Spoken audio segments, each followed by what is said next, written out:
சர்க்கரை கிழங்கு வேக வச்சு தோல் உரித்து இந்த மாதிரி சின்ன சின்னதாக நறுக்கி மசிச்சு வச்சுக்கோங்க. ஒரு கப்பு கோதுமை மாவு, தேவையான உப்பு, மஞ்சத்தூள், 1 டீஸ்பூன் எள்ளு சேர்த்து நல்லா உதிரியாக பிசைஞ்சு வச்சுக்கலாம். தண்ணி ஊற்றாமல் பால் சேர்த்து இந்த மாதிரி சப்பாத்தி மாவு பதத்துக்கு பிசைஞ்சு வச்சுக்கலாம். காயாமல் இருக்கிறதுக்கு கொஞ்சமாக எண்ணெய் ஊற்றிக்கலாம். கடாயில் எண்ணெய் ஊற்றி கடவுள் பருப்பு, பொடியாக நறுக்கின வெங்காயம் சேர்த்து 5-6 தக்காளி பொடியாக நறுக்கி சேர்த்துருக்கேன். 5-6 பூண்டு பொடியாக நறுக்கி சேர்த்துக்கோங்க. தேவையான மிளகாத்தூள், மஞ்சத்தூள், உப்பு சேர்த்து நல்லா கிளறி விட்டுக்கலாம். கொஞ்சம் கருவேப்பிலை தூவி தக்காளி நல்லா மசிகிற அளவுக்கு நல்லா வதக்கி விட்டுக்கிட்டு கொஞ்சமாக தண்ணி ஊற்றி வேக விட்டுருங்க.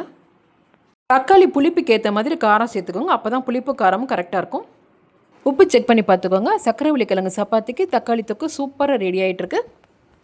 சப்பாத்தி மாவில் கொத்தமல்லி சேர்த்து மாவை திரட்டிக்கலாம்.